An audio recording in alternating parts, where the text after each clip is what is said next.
চিন্তা করুন, আমি টাকা দিয়ে ওষুধ কিনতেছি আমার সুস্থতার জন্য, সেটা আমি ভেজাল খাইতেছি। ওই লিমিটেশনের বাইরে যখন আপনি ডিসকাউন্ট চাইবেন তখন কিন্তু দোকানদার হচ্ছে অসৎ উপায় অবলম্বন করবে। হয় আপনাকে কম দিবে, নয়তো হচ্ছে মানহীন ওষুধ দিবে, নয়তো এক্সপায়ার ওষুধ দিবে, নয়তো হচ্ছে ২ নাম্বার ওষুধ দিবে। আপনার বলেন, আমার বলেন, কিংবা হচ্ছে আমাদের সবার বর্তমানে কারো না কারো ঘরে কেউ না কেউ রুগী আছে। হয় সেটা হচ্ছে প্রেশারের রুগী হোক, ডায়াবেটিসের রুগী হোক, অথবা হচ্ছে নর্মাল বাচ্চাদের জ্বর, সর্দি, কাশি বা আমাদের ঠান্ডা, এগুলো কিন্তু লেগেই থাকে। তো এইটার প্রতিকার কিংবা প্রতিরোধ হিসেবে আমরা যেটা ব্যবহার করি সেটা হচ্ছে ওষুধ। তো এই ওষুধই যদি হচ্ছে হয় ভেজাল, সেক্ষেত্রে হচ্ছে আপনি আমি সুস্থ হওয়ার জায়গায় আরও বেশি অসুস্থ হয়ে পড়ার ঝুঁকি থাকে বেশি। চিন্তা করেন, আমি টাকা দিয়ে ওষুধ কিনতেছি আমার সুস্থতার জন্য, সেটা আমি ভেজাল খাইতেছি। বিষয়টা কেমন? তো এই ভেজাল ওষুধ আসলে চেনাটা এত সহজ না। বিশেষ করে আমরা যারা এই প্রফেশনে আছি তারা অনেক সময় হিমশিম খেয়ে যায় হচ্ছে এই ভেজাল ওষুধ চেনার ক্ষেত্রে।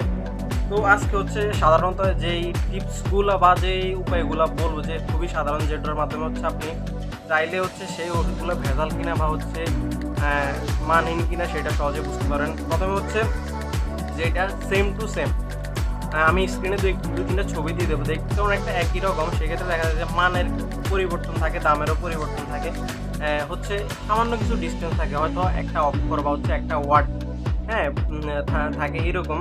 তো দেখতে একই রকম কিন্তু হচ্ছে ওষুধটা ভিন্ন বা ভিন্ন কোম্পানির, এবং হচ্ছে আমরা এই দাম কম হওয়ার কারণে সেটা নিয়ে নেই, কিন্তু আসলে জিনিসটা অ্যাকুরেট কিনা বা হচ্ছে অ্যাকচুয়াল কোম্পানির কিনা সেটা আসলে যাচাই করি না বা ঠিকমতো দেখি না। নাম্বার ১ গেল। দ্বিতীয়ত হচ্ছে আমরা যারা হচ্ছে ডিসকাউন্ট লাভার আছি, ঠিক আছে? বর্তমানে হচ্ছে ওষুধের কেনার ক্ষেত্রে একটা ডিসকাউন্ট ট্রেন্ড চলতেছে। শুনেন, ডিসকাউন্ট হচ্ছে একটা মাধ্যম পর্যন্ত দেওয়া যায়, সরি একটা লিমিটেশন আছে ডিসকাউন্টের। ওই লিমিটেশনের বাইরে যখন আপনি ডিসকাউন্ট চাইবেন তখন কিন্তু দোকানদার হচ্ছে অসৎ উপায় অবলম্বন করবে। হয় আপনাকে কম দিবে, নয়তো হচ্ছে মানহীন ওষুধ দিবে, নয়তো এক্সপায়ার ওষুধ দিবে, নয়তো হচ্ছে ২ নাম্বার ওষুধ দিবে। তো ডিসকাউন্টের একটা লিমিটেশন আছে, ওই লিমিটেশনের ভিতরে ওষুধ কেনার চেষ্টা করবেন, এবং হচ্ছে ওভার ডিসকাউন্ট থেকে বিরত থাকবেন। কিন্তু দেখবেন যে জিনিসের হচ্ছে দাম অতিরিক্ত বেশি কম, সেই জিনিস কিন্তু অতটা মান ভালো না। তো এই ক্ষেত্রে হচ্ছে একটু সচেতন থাকার চেষ্টা করবেন। আর ৩ নাম্বার হচ্ছে যে আমরা অনেক সময় দেখা যায় যে বিভিন্ন ওষুধের ডেট চেক করি না, ডেট চেক না করে খেয়ে ফেলি হচ্ছে। আবার অনেক সময় আপনার কম ওষুধের প্রয়োজন হতে পারে, সেক্ষেত্রে আপনি হচ্ছে ২-৩টা বা হচ্ছে যাই কিনেন, সেই ক্ষেত্রে কিন্তু আপনি পাতা কেটে আনেন দোকানদার থেকে। তো সেটার ডেট আসলে আছে বা নেই সেটা হচ্ছে আপনি জানতেছেন না।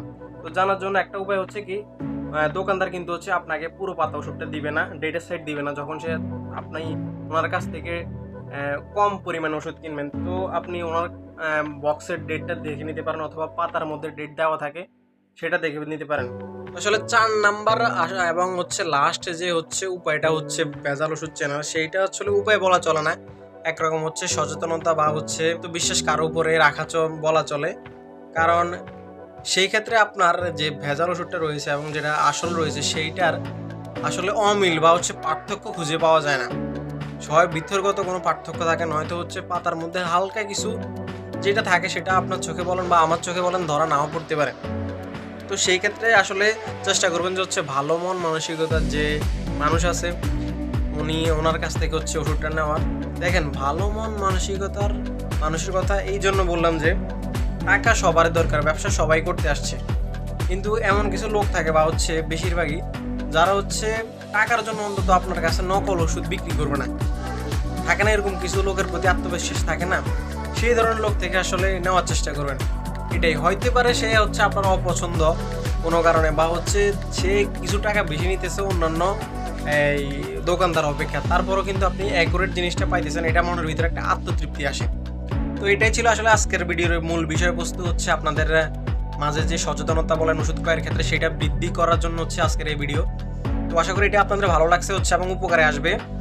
তো সেটার জন্য আমাকে হচ্ছে ইন্সপিরেশন বা বলেন বা মোটিভেশন বলেন, সেটা দেওয়ার জন্য অবশ্যই হচ্ছে সাবস্ক্রাইব করবেন এবং হচ্ছে এটা লাইক করবেন। আর হচ্ছে আপনার ব্যক্তিগত মতামত বা হচ্ছে পরামর্শ যদি কিছু থাকে সেটা অবশ্যই কমেন্টে লিখবেন। তো ধন্যবাদ এতক্ষণ পর্যন্ত অপূর্ব এক্সপ্লোরেশনের সাথে থাকার জন্য, ধন্যবাদ।